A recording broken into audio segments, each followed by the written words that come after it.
Welcome back. Today we're going to talk about an award-winning VST synth called Diva by yesteryear Sound. It is one of the best, if not the best, analog emulating sounds in the market. And I use it, if you watched any of my previous videos, you'll see that I use it pretty much on every song that I create. So let's listen to it on pads now. So that sounds great. So what I really love about Diva, it's actually laid out really neatly. What I tend to use the most is this effects area and this filter section. There's LFOs here and LFOs here, and there's an arpeggiator right here on the bottom, and there's an ADSR section here. Now the thing about all of these sections actually basically hot swappable. There's different types of filters, and these filters represent actual hardware emulations over the years. And similarly with these ADSRs, there's a digital, there's an analog, there's ADS. I just tend to stick with analog. And you've got these different types of VCOs, dual, triple VCO, single. The effects section is amazing. So let's just listen to the loop without the effects. This is the chorus. So the chorus has got three different flavors, and you can apply two effects on top of each other.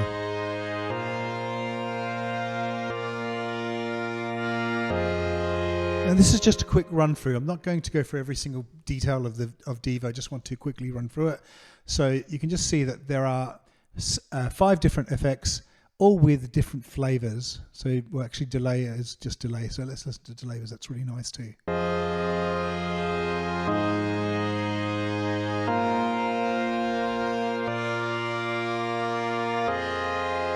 And you can change the panning of the delay and wow and flutter and all that sort of stuff. So that's pretty cool. Lower it by an octave.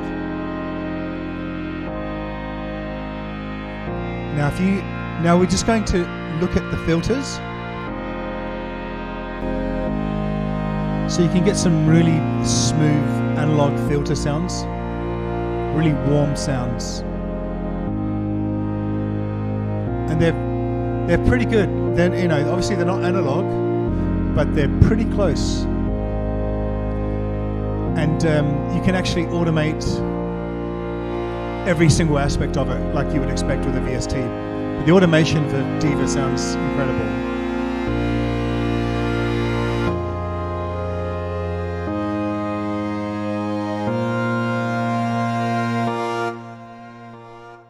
It has a really easy to use arpeggiator.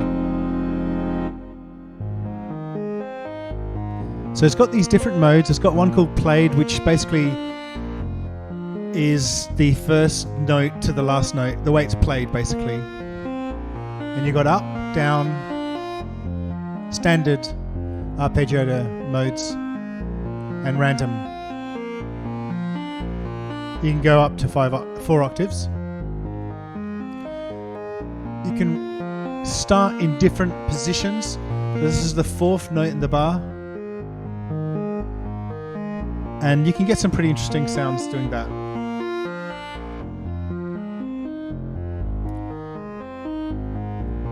And you've got different progressions. Serial, which is basically 1, 2, 3, 4, 5, 6. And then you've got round, which is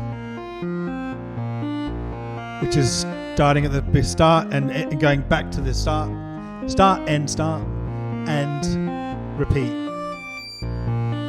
And you can change the swing.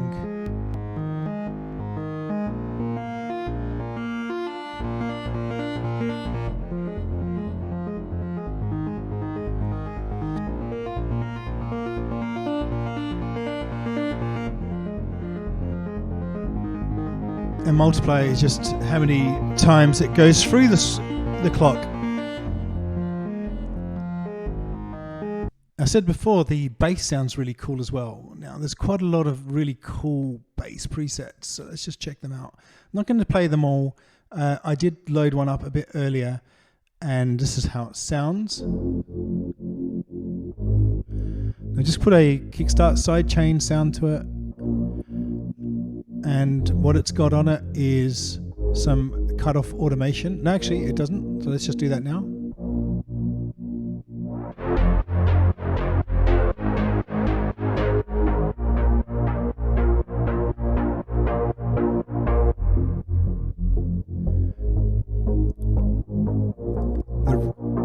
The resonance is really sounds cool as well. It just sounds purely analog.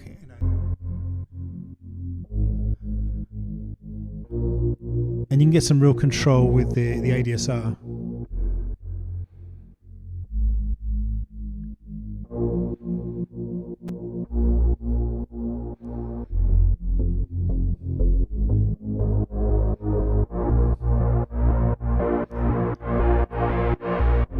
Now you can get a lot of accuracy in terms of the analog sound. There's one called Great and one called Divine, but fast is good enough for me. But if your CPU can't handle Diva, because there used to be a lot of complaints about Diva's CPU hogging, then you can click on multi-core, and it has a clever technology to actually use all the cores on your laptop rather than just one, which a lot of VSTs don't do. So the other thing I wanted to show you just quickly is the LFOs. As I said before, there are different types of LFOs. There's digital, which we looked at before, triple, dual VCO. I find that the dual VCO is enough sometimes. Even just the normal sort of VCO is enough. And you've got this one here, which is the Eco VCO. So they all kind of do the same thing, but they have kind of different flavors, and they're modeled on different analog technology. So for example, we can just detune this. And if we just choose, say, triple, it will just sound different. Just change the octave range. You can sync the LFO, sync there. You can increase or decrease the volume of each LFO.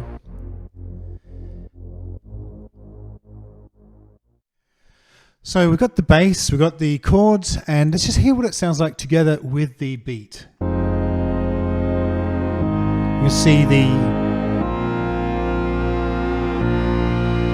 frequency go up there.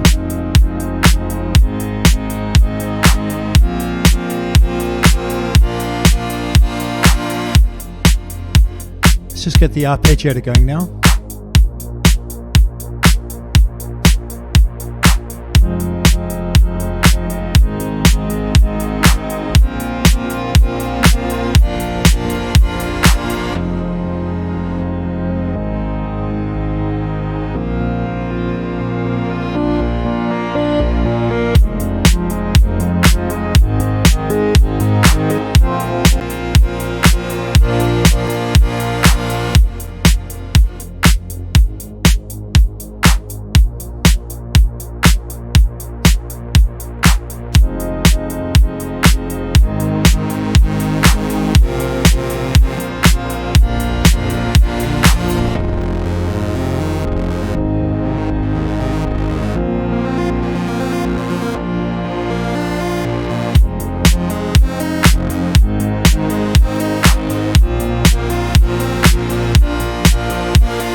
Thanks a lot, and I hope you gained something from this tutorial.